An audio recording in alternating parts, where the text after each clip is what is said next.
If Jerry Captain's story has anything to say to yours, what is the one thing you're going to do differently starting today?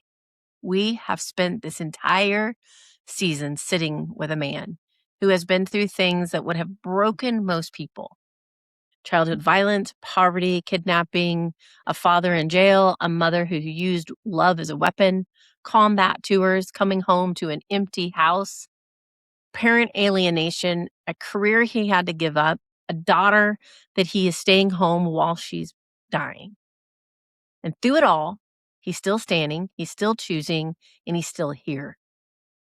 So today we bring the season home and we leave you with something you can take into your own life starting today. If you've been listening to Jerry Captain's story for the last 8 episodes, and if you are honest, there's probably a moment in this story that felt a little like yours. Maybe it was a childhood that tried to define him. Maybe it was the loneliness of carrying it all alone. Maybe it was the faith that barely held on, but then held tighter than anything else. Maybe it was the hard yes. Maybe it was the career he had to leave behind. Maybe the person who chooses to stay.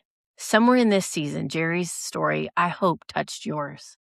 And that is essentially why we made this, because hope is not abstract. Hope has a face. It has a name. Hope looks like Jerry. It looks like a man who has had every reason to quit, that chooses to show up every day anyway.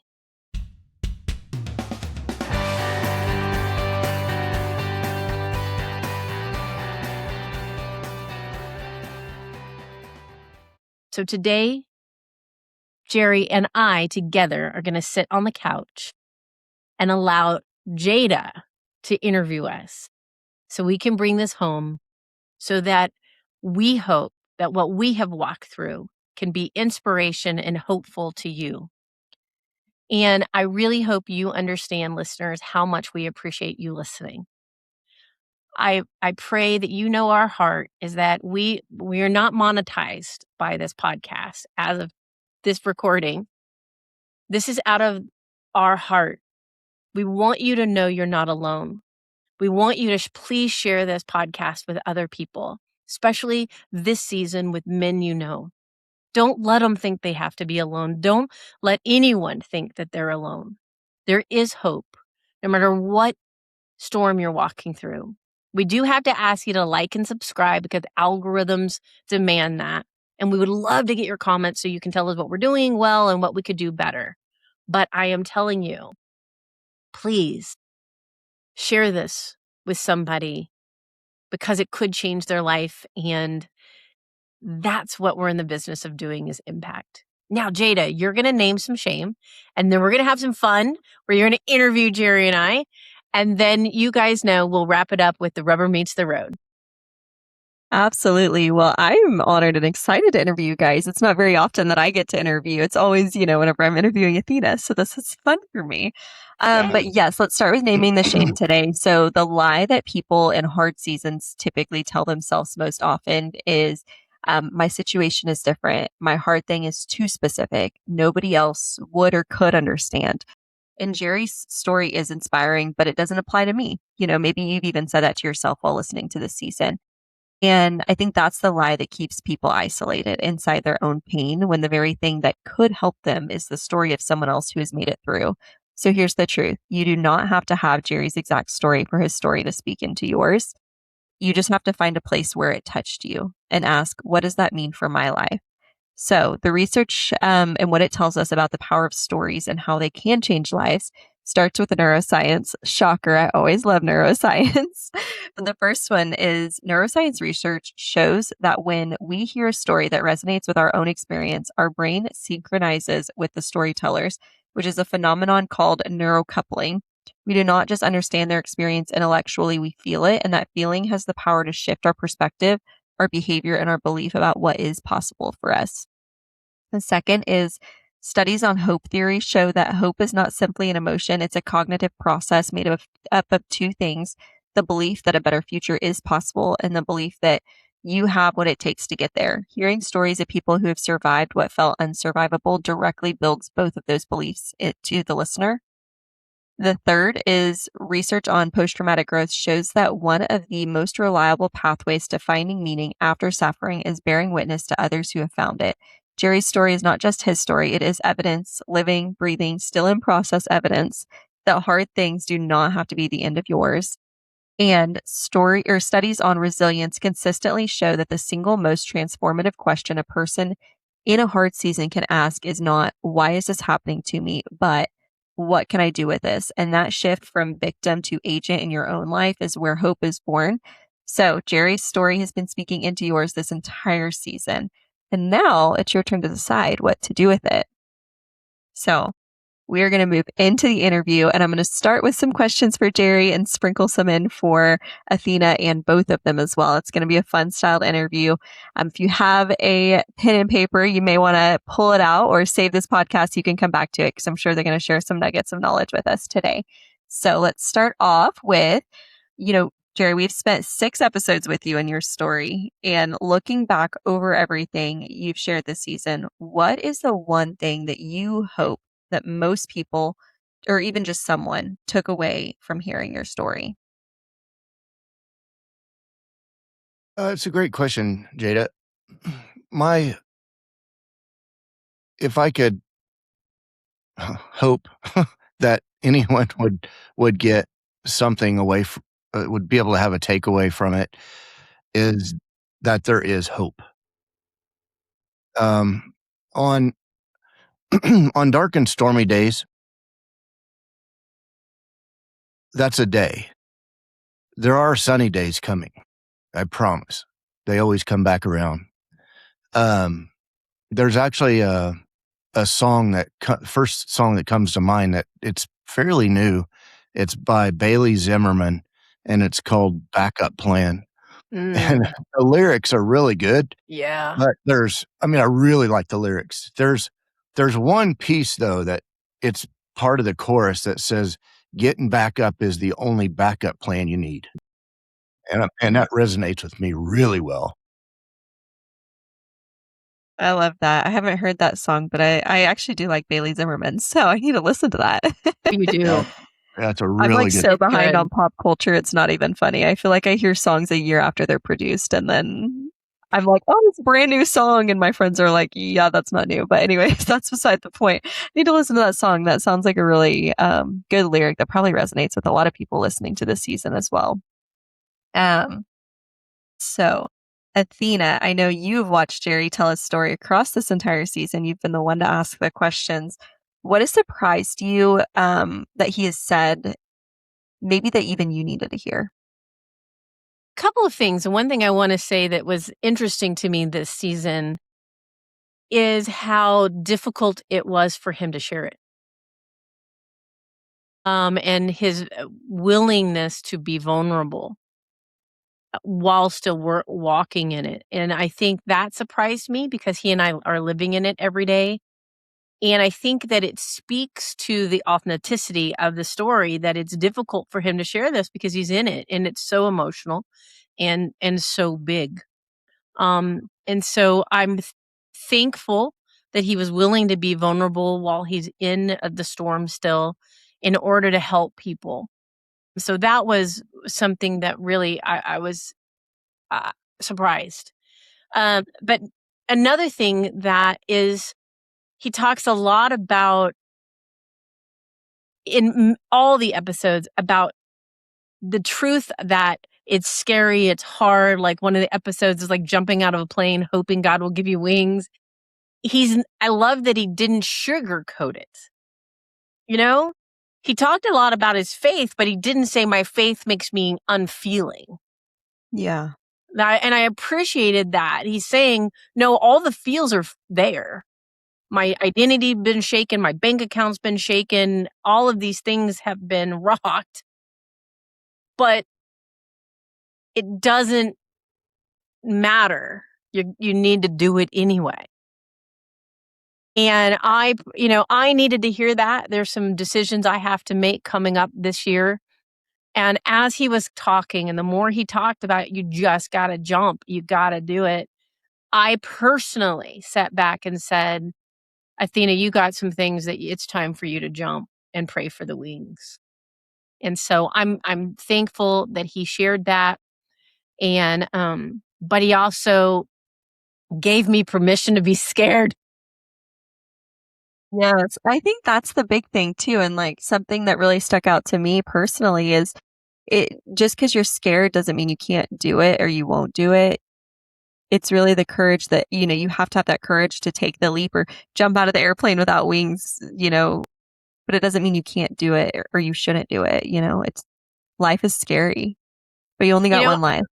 oh, right. And then I just think, Jada, you can tell me that you think I'm silly, and so can you, Jerry. But I've often thought Jerry's going to write a book about his experience in his last days with Savannah. And I really think it needs to be jumping out of a plane, praying for God to give me wings. I love that title.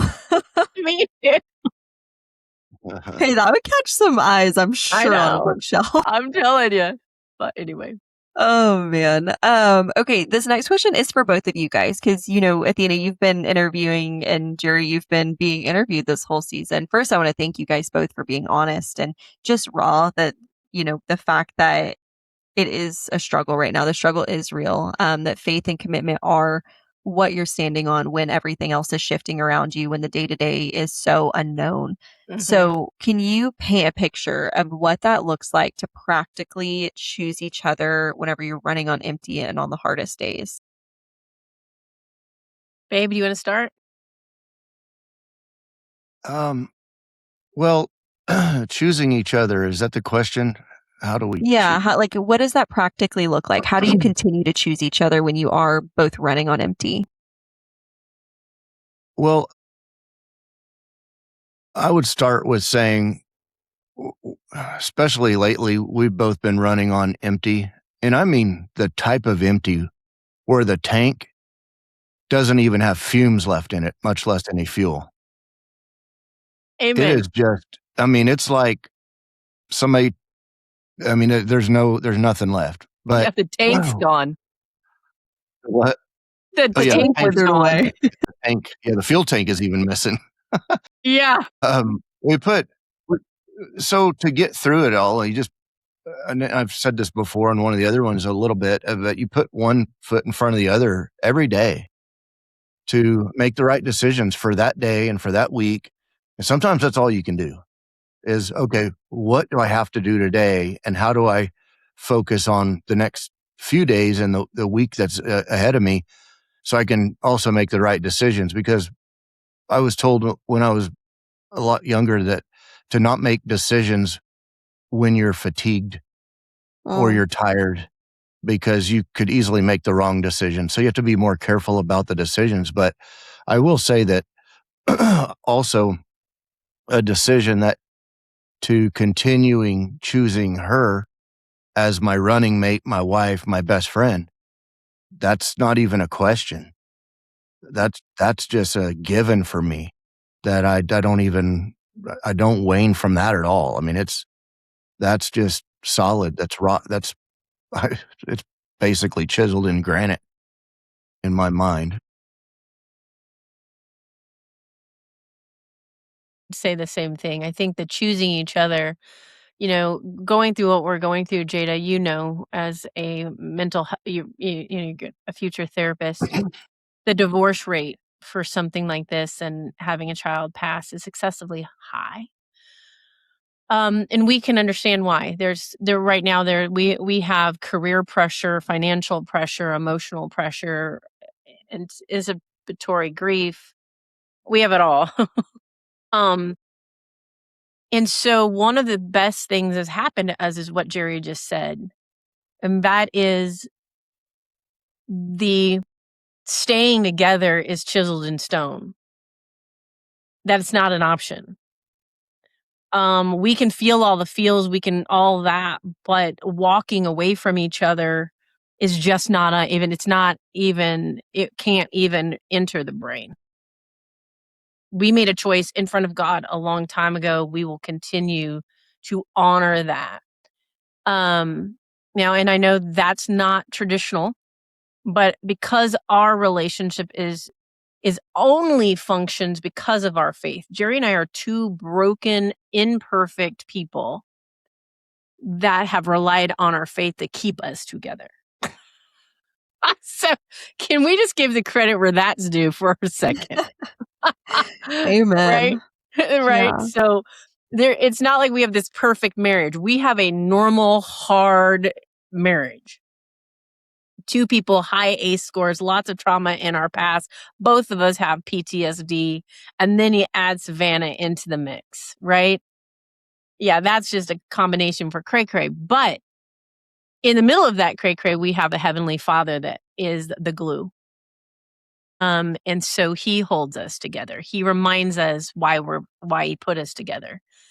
And so that is fundamental, first of all. But I will say, and I'm just regurgitating here really what Jerry said, it's one step at a time. This morning, literally, I got up and I decided to, instead of get right up and get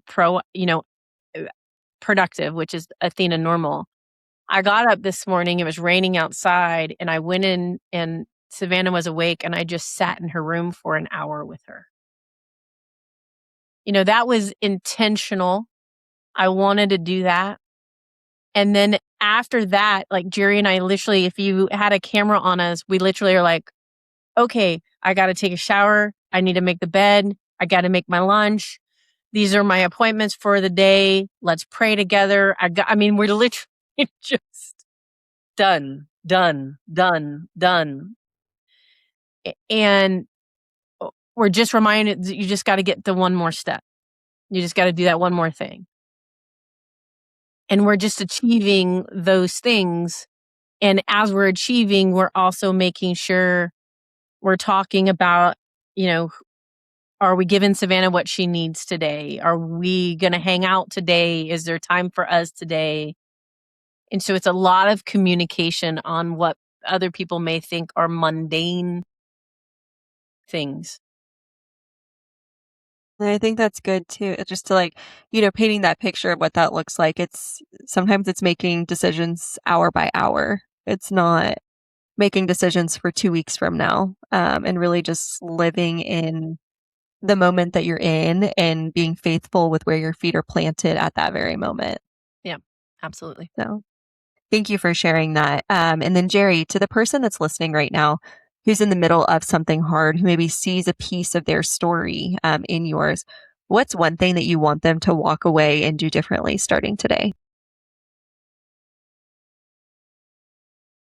I would say to that person, schedule some time to go do something that you love, that fulfills you, fills your cup back up, gives you a break from what is so stressing, or stressing you out so much. Find a couple of things, if not a handful, if you can come up with a handful of things that you could sprinkle in on your calendar that will help you just take a break and breathe from what's stressing you out. I mean, sometimes it's going to play golf, sometimes it's fishing, sometimes it's taking a walk. It could be really anything. Going for a hike, going for a bike ride, whatever that is enjoyable.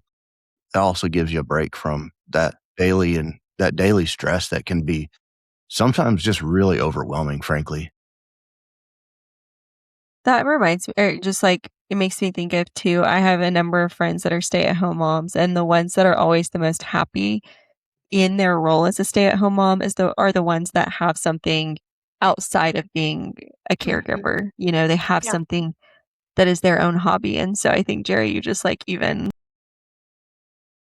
re-emphasized that, I think, in my own mind. So women listening, there is something in here for you too. But there's a lot more than that too. But just, Athena, I have a similar question for you because you've been living alongside this story. You're living in this story. You know what it costs and what it gives. What do you want the person on the other side of this podcast to take into their own life after listening? And Jerry brought this up in one of the other podcasts, so I get to give him credit, but isolation is death. Isolation is death, and you cannot isolate. You cannot isolate.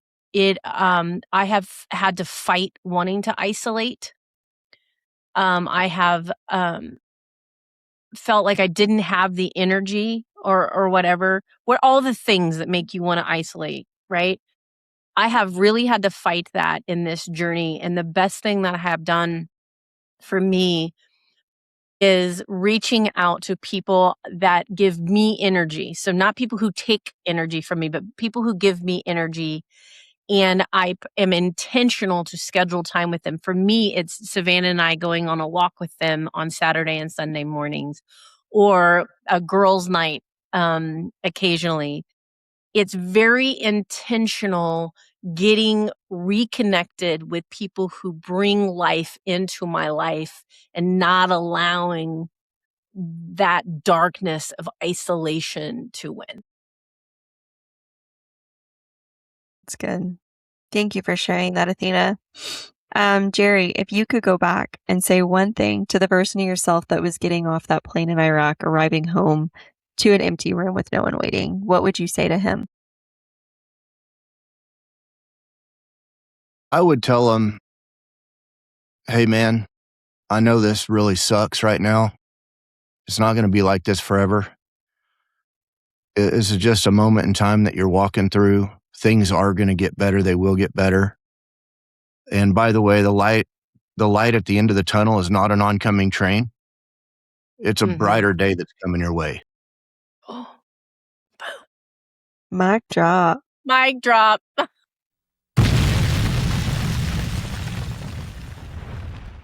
love that. That's getting quoted. Yep. I love that. Thank you for sharing that. I do have one more question for both of you all, and that is for the man or the woman listening right now who is barely holding on, who's tired in a way that sleep doesn't fix, who has been strong for so long that they've forgotten what it feels like to not be. What would you want them to know from both of you? I can start this one. This is where faith comes in. Really, this is where faith comes in. With your faith and your community, and you having highlights in your life to look forward to,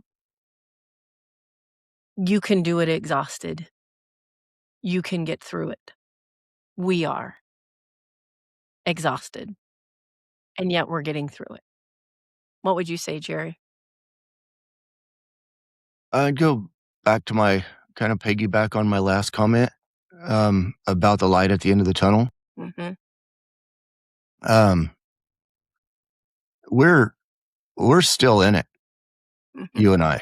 And I have to remind myself almost every day, really, that this is just a season. This won't be forever. All the changes and challenges that we are personally dealing with, and personally and professionally, really, because we're like going back to you saying we're exhausted. We're exhausted beyond words that sleeping on a weekend can't fix. Mm-hmm. I'd also add that with God's help, nothing is impossible. Amen. So that goes back to our faith that we can get through this with His help, and we can keep our sanity with His help and not absolutely just lose it. I would also add to that, if you're going through some stuff, don't stop, don't quit. If you quit, your challenge wins. Don't give up, keep going. And if you are a person of faith, really lean into your faith. Lean into God, lean into whoever it is that if you have faith, lean into that. Thank you guys for sharing that. I do want to reframe that shame we talked about earlier. You know, we have had 8 episodes this season, 7 of which we got to interview Jerry on. So As you are listening to this podcast, you've heard one man's story time and time again, and somewhere inside of it is your story too. So, what we want you to leave with today is that hope is not the absence of hard things. It is the decision made in the middle of hard things that they are not the end of your story. Jerry's life has not been easy and it is not resolved right now. He is still in the middle of the hard and he still has hope. That's not naive. That is one of the most courageous acts a human can have and can perform. Secondly, is that your story has something to give, not when it is finished, not when it is polished, but right now in the middle of it. The person that needs to hear what you have survived is already in your life. You don't need to have it all figured out to give someone else hope. You just have to be willing to be honest and share the raw, real truth. And lastly, faith and commitment are not feelings, they're choices. Jerry and Athena do not always feel strong. They do not always feel hopeful, but they do choose faith. They choose each other every day. And research on long term resilience shows that this daily choice, not as the grand gesture, is what builds a life that holds. So you came into the season looking for something. We hope you found it and we hope that you carry it forward. Athena, can you take us where the rubber meets the road for today? Yes, absolutely. So many good nuggets this season. You guys, I'm going to give you some rubber meets the road. These could be powerful if you'll execute them. Number one, find the moment in Jerry's story in this season that is also yours. Find it and listen to the action steps and find the hope in it. So identify and find the hope and understand that you're not alone. That's where we understand. We need to understand our own story and find hope within our own story. So number two, tell someone your version of your story. If you haven't told somebody that you trust your story, sit down and talk about it. This is cathartic for us, means it's therapeutic for us to talk through the story, even though we're in the middle of it, so that we can see the beauty, we can see the good, we can have the hope, and we can see a brighter future. So make sure it's somebody you trust and somebody who's not an Eeyore, somebody who is going to have emotional maturity and help you see the beauty in your story, even in the hard. Number three, choose your faith in your people on purpose today. Jerry has a ton of faith. We've talked about it through this season. And, you're going to need a foundation bigger than you in order to have the resiliency that you need. So have a community and a faith that helps you achieve it scared and helps you get the wings when you jump out of the plane, right? So make sure that you do that today. And number four, hold on for one more day. Please don't give up. Please don't give up. There is a brighter day. Like Jerry shared, I love it when he said he'd go back and tell that guy that was sitting in the house all alone, coming back from Iraq, and he would tell that guy, this is just a moment in time. This is just a moment in time. There is yet beautiful life to live. And I want you guys to remember that. And I just want to leave you with some hope. We named this season, Jada, Choosing Strong. And that is because we don't want to wait for life to get easy. That's a fallacy. Life is not easy. We all are dealing with something. I promise you, everyone listening, you're dealing with something. But choosing to stay resilient, choosing to stay strong, put one foot in front of the other while being honest about it, not trying to be Pollyanna and everything's beautiful when it's not. You can choose to be strong even when you're wrapped in fear and it's scary. And that is what real strong looks like, is being real. Because the struggle is real, but the hope is real. And I really hope you guys got that from this season. The struggle is real, the emotions are real, but hope is real too. And Jerry is a living, breathing example of that. And so, again, we thank you for listening and thank you, Jerry, for being here. So, Jada, close up the season. Yes, well, that is a wrap on season 5, which is so surreal. We do have a season resource guide that will be linked in the show notes. So please head on over to that link, download it. It has goodies from the entire season, helpful things that we've talked about, additional resources. And then if this season did reach you, please share it with someone. with someone who's maybe in a hard season, with someone who maybe has lost hope, with someone who just needs to know that people like Jerry do exist. And if you've been moved by Jerry and Savannah's story, you want to support the work being done for children like Savannah, visit Savannah Station Therapeutic Writing Center. I will link that in the show notes as well. And if you enjoy this podcast, we'd love for you to like and subscribe. Leave us a review. Tell us what this season meant to you. Your words matter more than you know. We will be back with season 6 on October 27th. But in the meantime, you can find us just about anywhere. So just search Athena Captain on Google. You are bound to find us. Thank you for spending this season with us. Thank you for listening to Jerry's story. And thank you for being brave enough to let it touch yours. This is not your practice life. Don't wait for it to be perfect. Start messy, start scared, just start. No, nothing's going to change until you do. So take one step toward the life you want today and dare to share it with us. We'll be standing with you here every single step of the way. We'll see you next season. Bye, everyone. Thank you so much for being here.